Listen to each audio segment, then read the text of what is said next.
in this video we are going to go through the mastering phase. I have already dragged this file. This is the mix that we've gone through in the previous videos. If you haven't seen them already, or go watch them, but obviously if you just want to see the mastering side of it, this is the video for you. What I've done is I've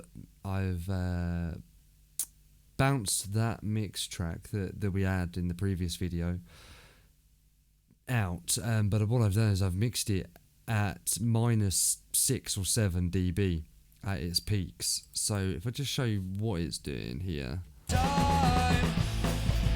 You are the edges of a paper plane. There you go, its highest peak is 5.81, -5.81.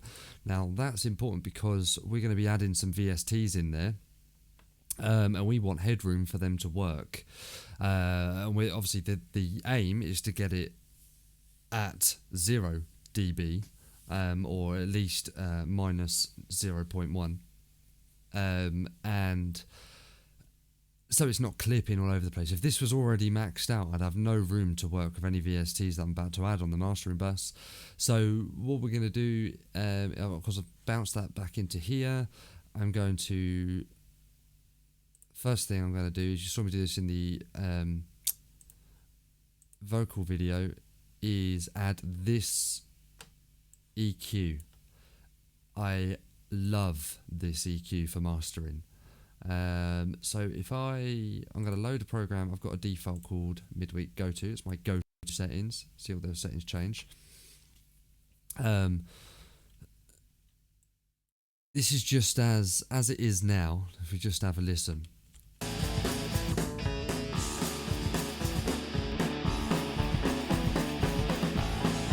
That's off. That's on. It's made a massive difference already, but I want to change it a little bit because the mastering stage, you have a lot of thinking, really. You need to think what kind of song it is. Is it an aggressive song? Is it a happy song? Is it a chill song? Is it a sad song? You need to get those feelings across, and that's when you would do it. Yeah, in the songwriting and the lyrics and the singing and all that stuff. But as a producer or mastering engineer, this is the stage that you would do it at. Obviously, you'll be doing everything. You are one and the same person. You know, artist, musician, producer, all that stuff. So you need to think, what kind of song is this? And this is quite not an angry, I guess it kind of is an angry song. It's got a lot of attacks in there. So what I want to do first is just take up a little bit of this bass. Let's widen it out a little bit. And play around whilst it's playing.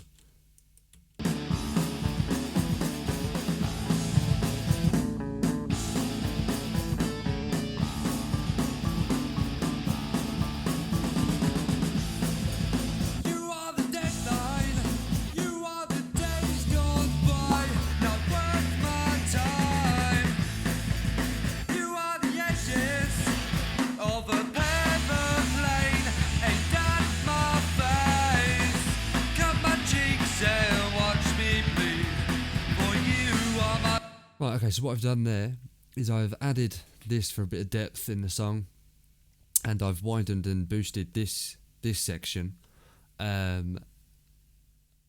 for the excitement, anywhere between 1 and 5k, and I've kind of masked the whole lot here, is where you'll be looking for your excitement and, you know, your boost bit. So if I take this over to this quiet bit, hopefully it should be quite punchy when it comes back in.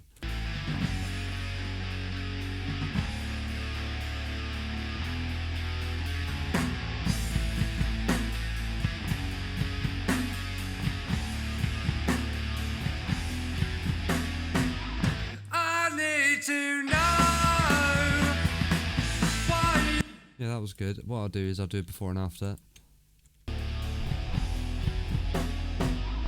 I need to know.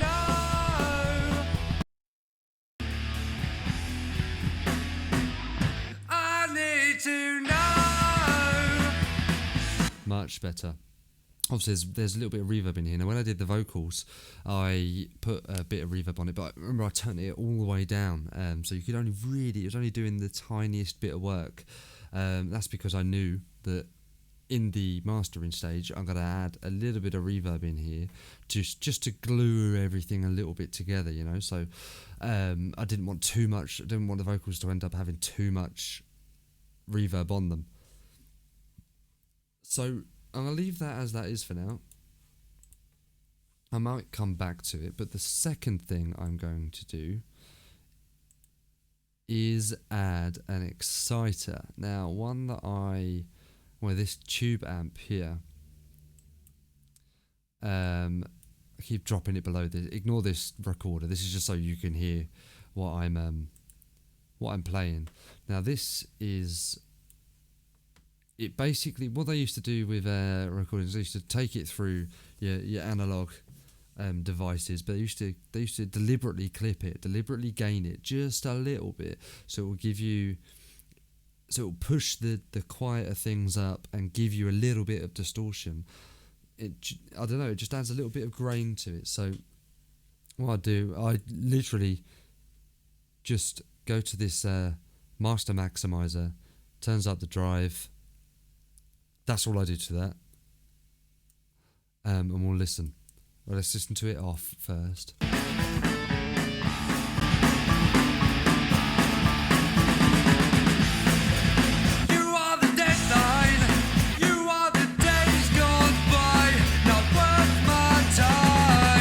Now I know it's going red here on this side, but the important bit is it's not going red in this plugin, because now what we're going to do is add a compressor. So compression, always stereo in masters, because obviously you want a final stereo mix. You don't want the next plugin to be receiving a mono signal. So what the idea of this is we're going to squash it down as much as possible, really. We want a really nice flat. This is where the loudness war comes into play. This is how you do it. You get a compressor and you squash the hell out of it. This is the quiet bit. This is the quiet bit. Well, actually, it's not that quiet. Right, now squashing it way too much. So what we're going to do is we're going to get that right open.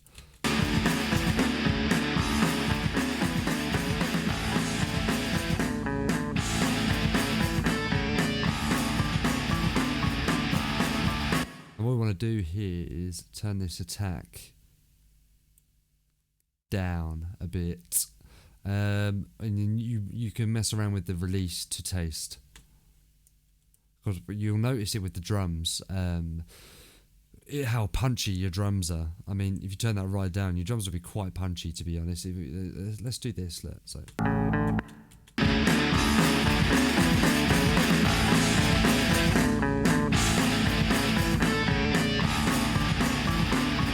Hear that difference? Hear the difference in there?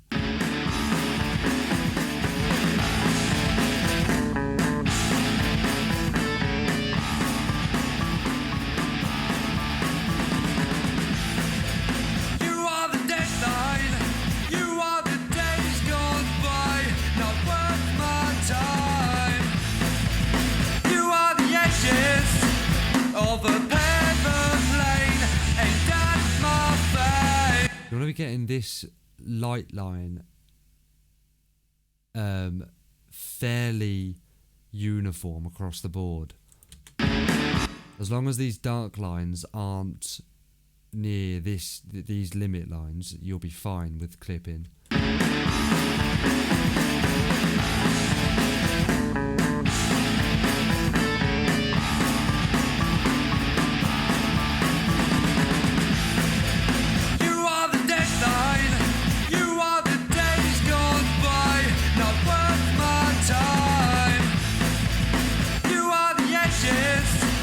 Of a pavement lane aimed at my face. Cut my cheeks and watch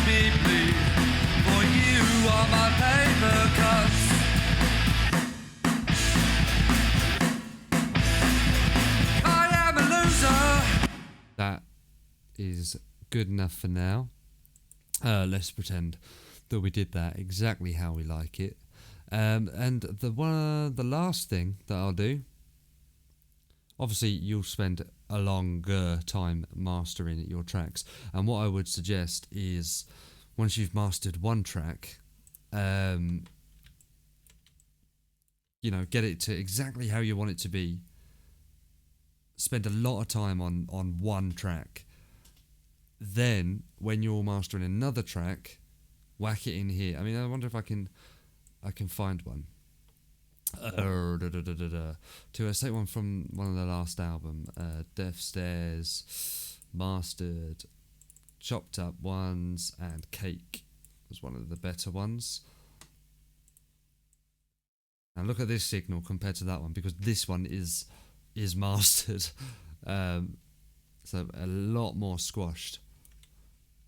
So if I disable these quickly.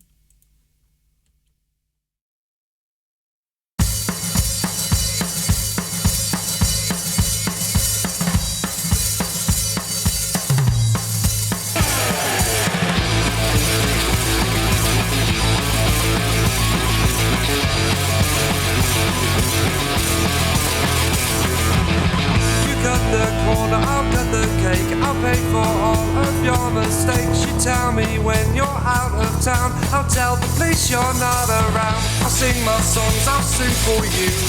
Alright, so what I would do now is, let's just say this was, part of the same album, same composition.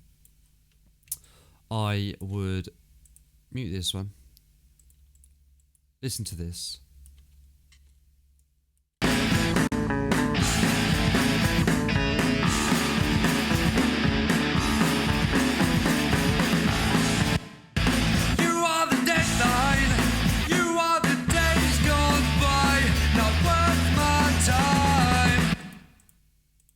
And then I would take a listen to this one and see whether they kind of suit up. Could they be on the same album? I don't want to sing it tight. I don't want to be like everybody else. I don't want to sing. I just want to be blind. Alright. Not quite there. Not quite. And in fact, I think my vocal mixing on this track's a lot better than this one. What we'll do is we'll add a limiter. Now what this does, it turns this signal, well actually what we're getting at the moment, we're getting this light blue signal, okay? You are the deadline. That's what our signal looks like. The peaks and drops are less shallow. No, they're more shallow. No, they're less, let's just say. They're not the same as the dark ones. They're more squashed is probably what I'm trying to say. So now what the limiter does is here, turns it up, basically. Turns up all those quieter parts that the compressor hasn't fixed. I'd say it fixed, hasn't affected, and puts them all up against each other. Now you want to be careful with this, especially when you've got something like this going on, like in this song where there's just one instrument going on, and like this quiet bit. You don't want them to sound. You do want a volume drop, but you don't want it to be noticeable. But you don't want it to be noticeably the same as well. Like, oh, that is way loud, and then it just volume drops. But you'll understand what I mean. And a quick tip as well: if you drop this at minus 0.1. you will never clip your mix as long as you follow this rule as well. So we'll play, but you should be seeing this is a reduction. So anytime it gets past 0.01, minus 0.01, it will be dropping the dBs, and this will show you how much it's dropping it by minus 3 dB, minus 6, etc., etc. And you only want it doing like 1 or 2 dB, just that, so you still get that. And when we did the automation, we were only dropping things by 1 or 2 dB. It's still, so you still get the dynamic. Good, we don't want any drop in here.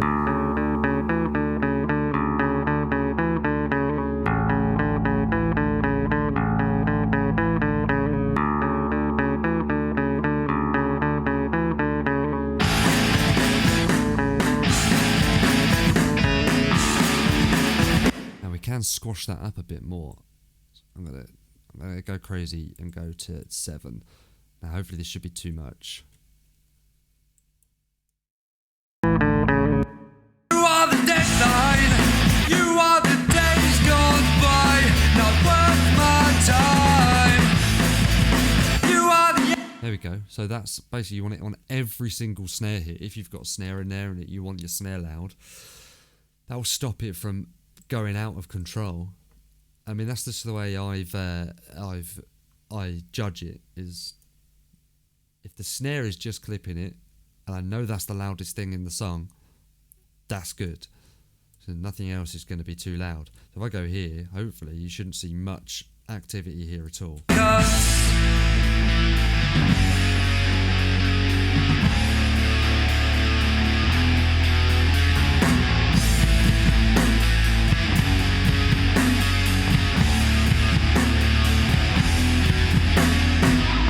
I need to know why you're so irresistible. You're my favorite pastime, baby. Highlight of my day, you are my paper cuts.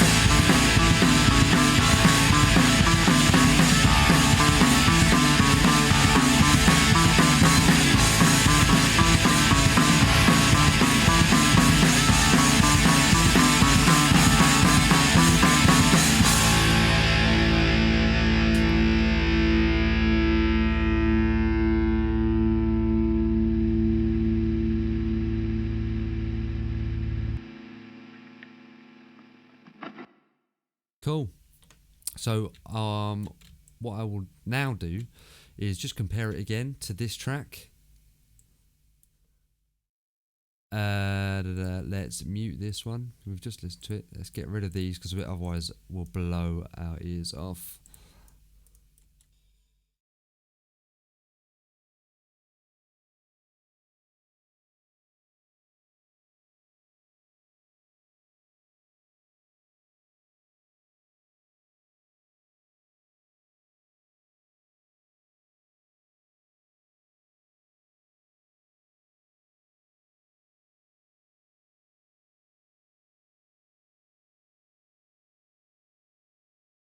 Okay.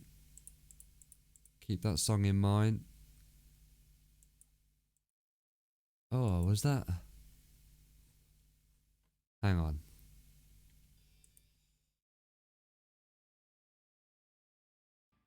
Well, I just realised that I muted this, which I shouldn't have done, if I wanted you guys to listen to it. So I'll cut that bit out. Let's listen to it now. I don't know if I did that first time. Oh well. Sitting in the bus, saying close to you because I don't wanna breathe, I don't wanna sling it tight, I don't wanna be like everybody else, I don't wanna see. Right, so what we're looking for, could these two sit next to each other on the same album?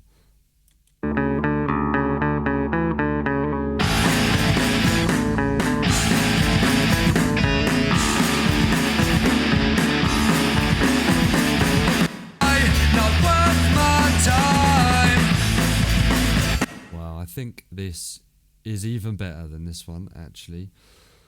So what I'll do now is I'm just going, because it's going to be the final, let's just get rid of that. I mean, at this point you could go back and tweak these, but I'm quite happy with as it is. Yeah, cut all these bits off and give it a nice fade out as well.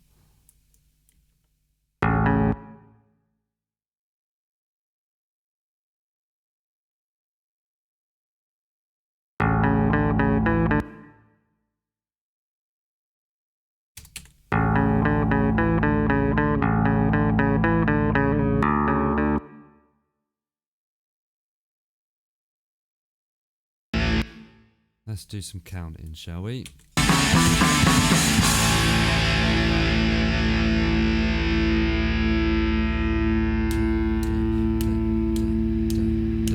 Down. So it should be about here. It should end about there, which is fine. I mean, it's a fade out. It doesn't need to be spot on.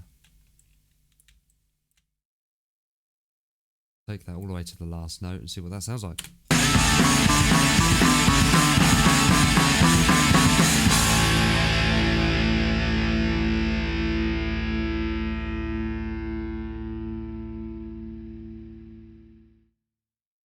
Done. That is one mastered track. I do advise you to take, obviously on your first mastered track, because I did compare these, take your time with it, get the sound that you really want out of it. All you need to remember is don't clip it.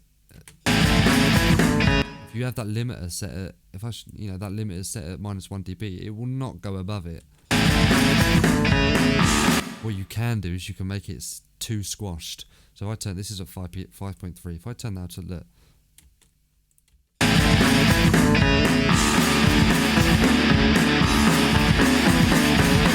not going above that, but it's unnecessarily distorted.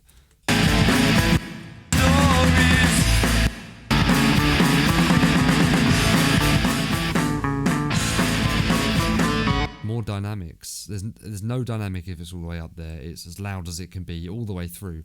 If you put it so it's just clipping or just being reduced, then you still get the dynamics that you've spent ages mixing into it. Highlight of my day, you are my paper.